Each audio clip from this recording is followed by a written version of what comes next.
tout ce qui est bon en Israël, les médias ne le montrent pas. Je connais cette jeunesse, je la vois marcher, manifester, pas être d'accord, pas être d'accord, etc. Mais on la montre pas. Marek Alter publie un nouveau roman intitulé Le Juif, un titre fort, presque dérangeant, dans un contexte où la question de l'identité juive et de l'antisémitisme et du regard porté sur les Juifs est plus brûlante que jamais, à travers le parcours d'un homme que l'on appelle le Juif, sans qu'il le soit. Il interroge sur une question centrale, qu'est-ce qu'être juif aujourd'hui? Marek Alter est notre invité ce matin. Marek Alter, bonjour et merci d'avoir accepté notre invitation. C'est avec plaisir. Votre nouveau roman s'intitule Le Juif. Pourquoi avoir choisi ce titre? Pourquoi avoir choisi ce mot chargé et tellement significatif? Mais parce que justement, il est chargé, tellement significatif, et on en parle encore, et on avait l'impression d'avoir tout expliqué, d'avoir tout dit depuis la Shoah. Ben, rien du tout. On se retrouve au niveau zéro. Et je me suis dit, raconter encore une fois l'histoire des Juifs, ou publier des réflexions sur la question juive, j'en ai fait. Oui. Pourquoi les Juifs, les judaïsmes racontés à mes filleuls. Je me suis dit, c'est mieux de faire sentir un non-juif dans sa chair ce que c'est qu'être juif. Alors, vous savez, Jean-Paul Sartre a dit une chose qui m'a frappé. Nous sommes ce que nous sommes dans le regard des autres. Et c'est l'autre, l'antisémite, qui nous renvoie l'image que nous acceptons ou nous n'acceptons pas.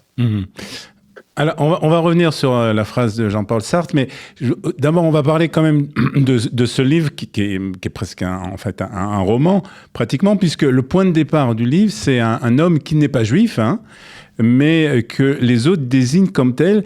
Et c'est en fait, pour vous, une manière de montrer que l'identité juive est souvent définie par le regard extérieur, par le regard des autres.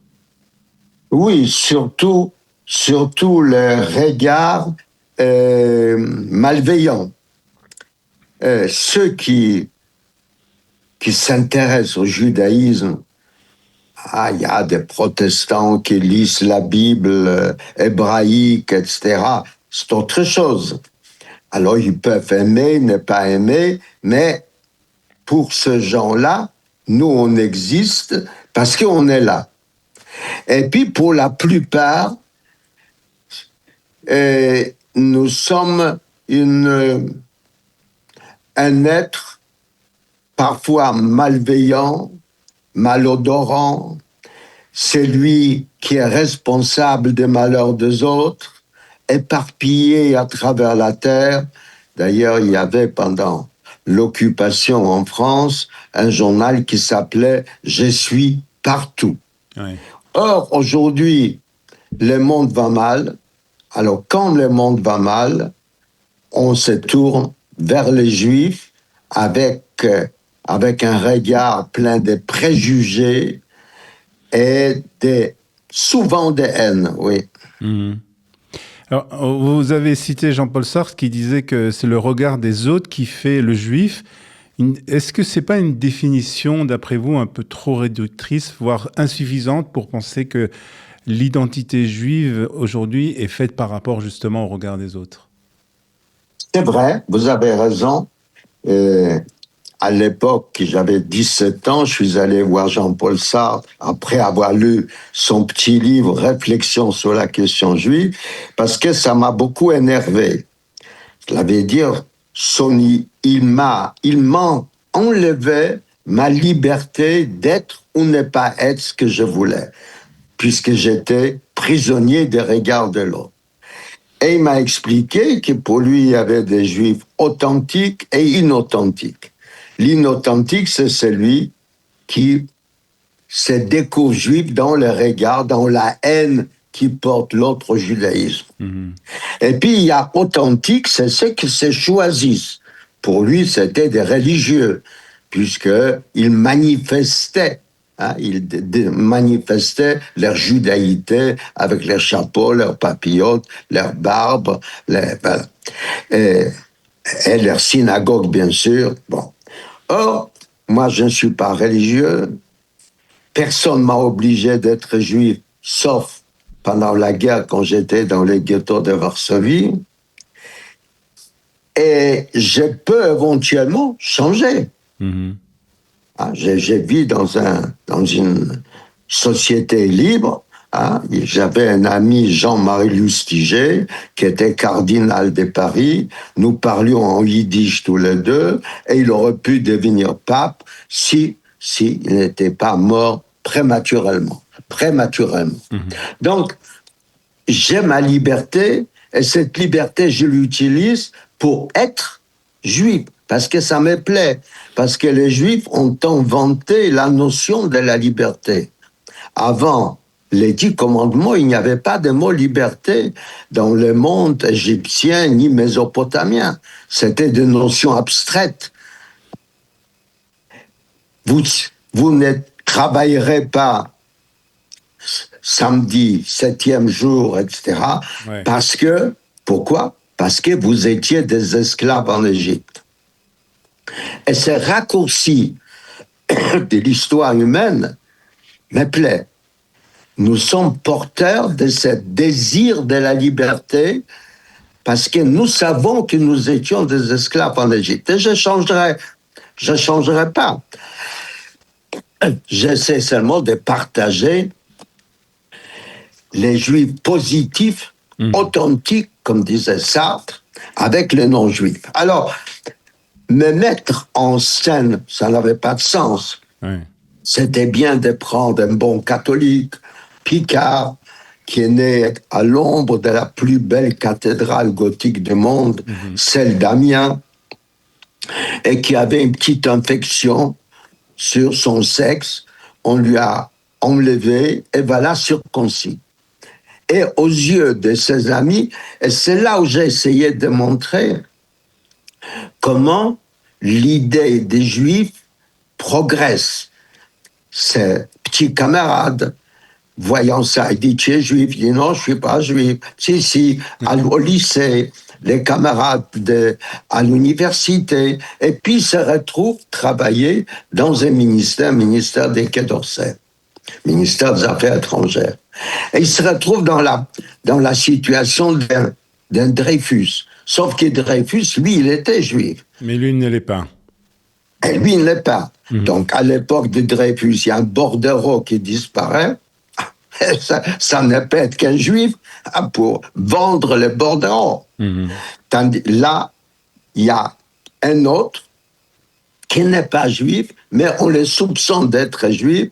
Des dossiers secrets disparaissent, ça n'est peut-être que le juif, entre guillemets. Et là, je le fais à cet homme subir et les regards, et les moqueries, et les sévices qui subissent la plupart des Juifs aujourd'hui en France, dans les banlieues, dans les petites villes qu'ils quittent parce qu'ils sont agressés, leurs enfants ne peuvent pas aller à l'école, etc. Sa fille lui raconte, voilà, on m'a traité d'une sale juive. Qu'est-ce que tu as fait? Je l'ai giflé. Et j'étais rappelé à l'ordre par le professeur.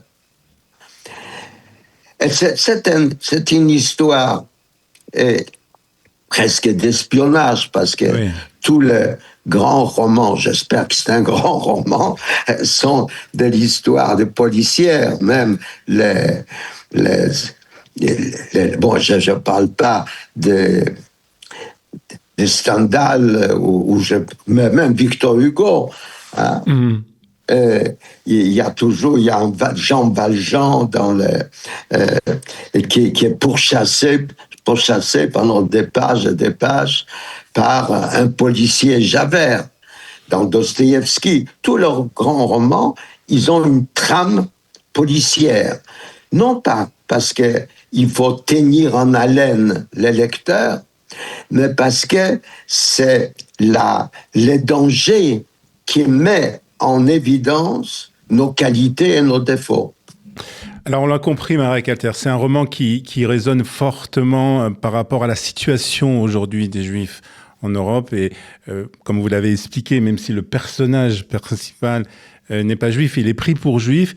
Est-ce que c'est un livre que vous aviez en tête depuis longtemps ou est-ce que c'est l'actualité qui lui a donné une nouvelle urgence, en fait, quelque part? C'est une bonne question, mon ami.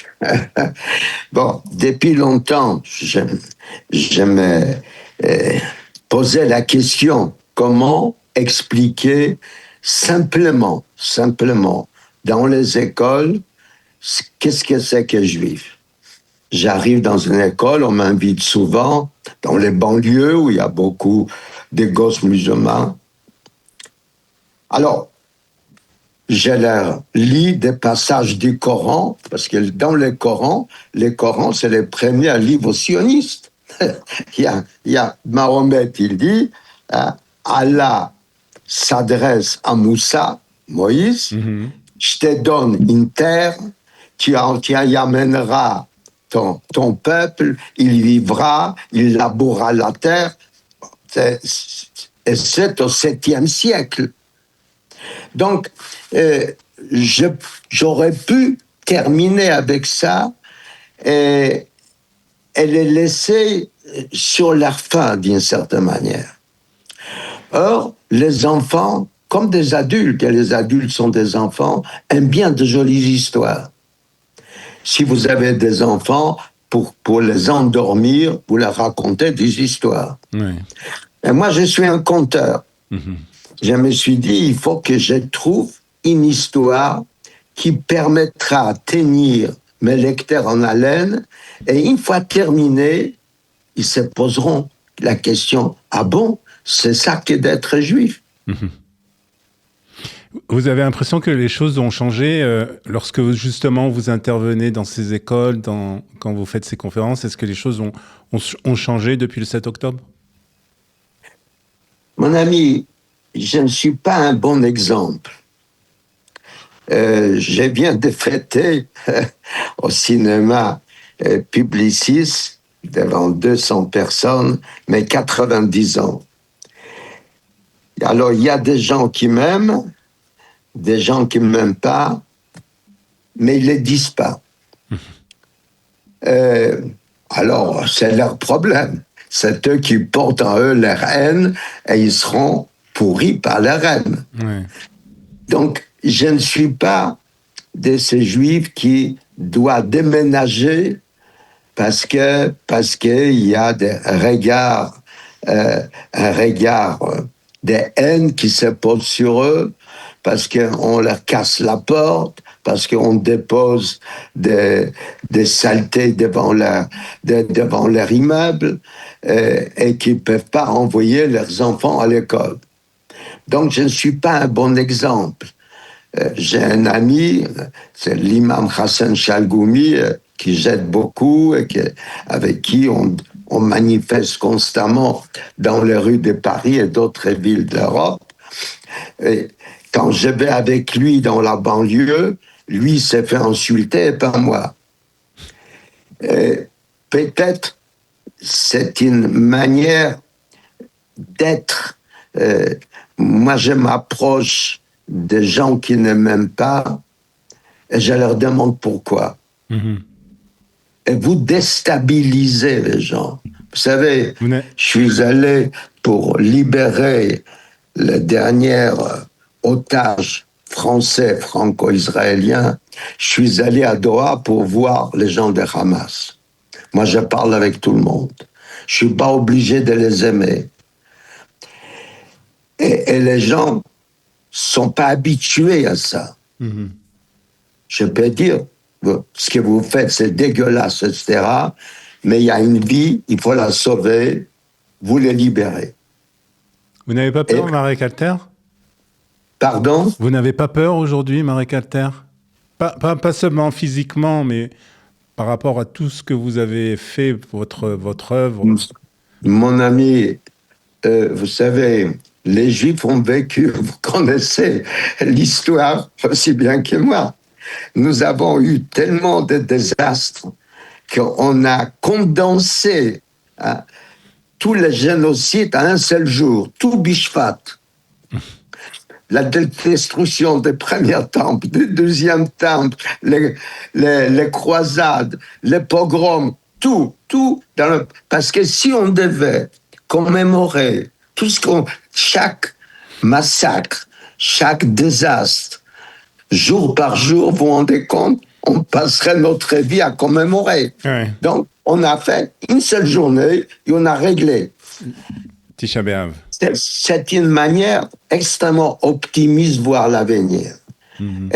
Parce qu'à la fin des comptes, c'est vrai que Hitler a liquidé 6 millions de Juifs, beaucoup des miens, puisque je suis né dans les ghettos de Varsovie. Oui. Mais lui, il est mort, moi je suis vivant. Et Israël existe. C'est quand même une manière, si Dieu existe, hein, c'est une réponse à ce que nous imparte.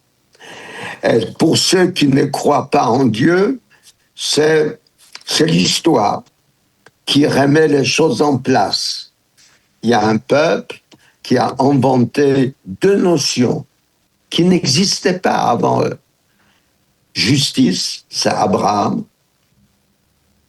Seigneur, Seigneur, s'il y avait quelques justes à Gomorrhe, tu ne tueras pas les justes et les méchants. Loin de toi, Seigneur. La première fois dans l'histoire que l'homme interpelle Dieu au nom de la justice. Et qu'est-ce qu'il fait Dieu? Il lui dit, tu as raison. Et puis, le second mot, c'est ce que j'ai dit tout à l'heure, c'est la liberté. Les Juifs n'ont pas voulu la liberté, ils se sont révoltés contre Moïse. Mais il leur a imposé la liberté. Il n'y a pas de l'homme, de l'avenir, de progrès sans la notion de la liberté. Personne ne peut nous obliger, si nous ne sommes pas libres de les choisir, prendre tel chemin ou un autre chemin. Marek Alter, pour terminer, dernière question. À l'âge de 90 ans, hein, c'est vous nous avez dit que vous avez fêté vos 90 ans. Oui. Je suis ni fier, ni triste. C'est la vie, oui. Est-ce que dans la situation actuelle, que ce soit en France, en Europe, avec l'antisémitisme, tout ce qui se passe, vous continuez quand même, on l'entend, à être optimiste? Comment vous y arrivez? Oui. Parce que vous savez, en rédisant l'histoire, d'abord la Bible, c'est un des plus beaux livres jamais écrits, il est magnifique. Et puis, en rédisant Homère, Iliade, Odyssée, Tolstoï, La guerre et la paix, ça veut dire les livres qui racontent le bonheur et le malheur des hommes, j'ai appris qu'on progresse quand même. Et on progresse, et ça qui est terrible, sur des cadavres. Parce qu'il y a des gens qui meurent pour que nous puissions progresser, pour que nos enfants puissent vivre mieux que nos arrière-grands-parents. Aujourd'hui, au lieu d'avoir des policiers pour nous protéger, bientôt on aura des petits robots. C'est-à-dire, la technologie vient.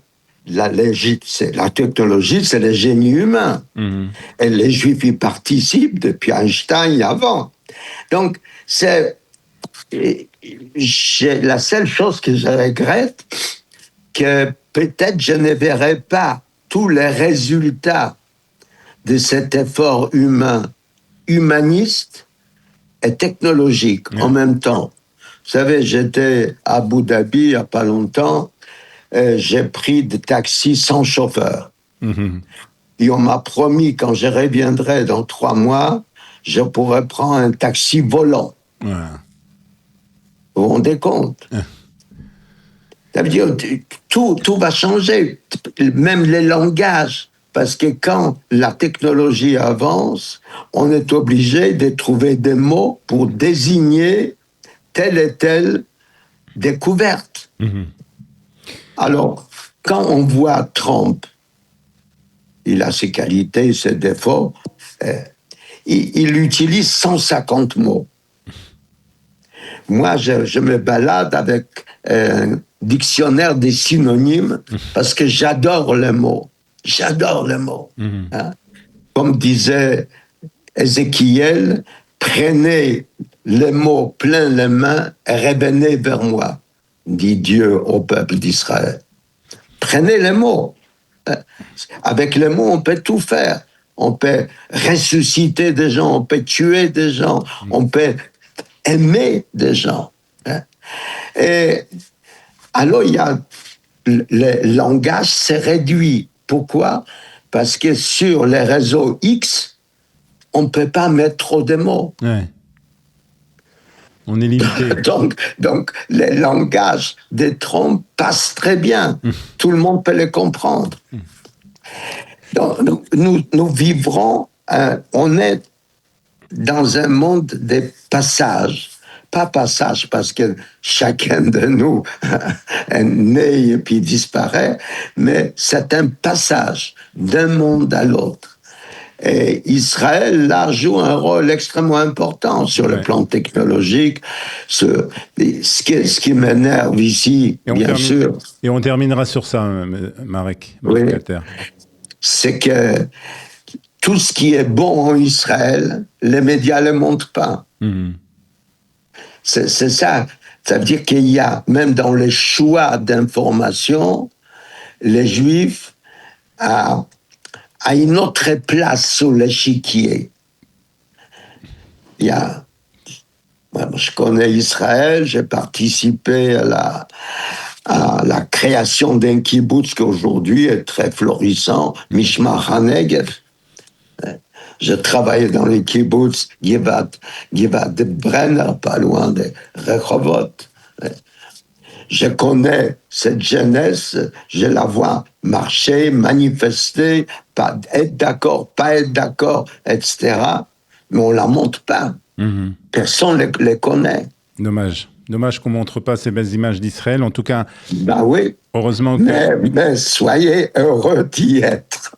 On est très heureux d'y être, en tout cas, Marek Alter. Merci beaucoup pour cette interview et merci pour ce livre. Donc, je rappelle, Le Juif, un titre très important, très percutant.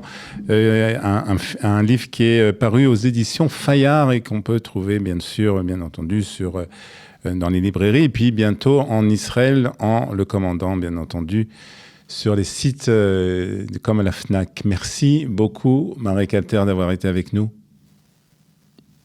Bientôt. À bientôt. Merci beaucoup.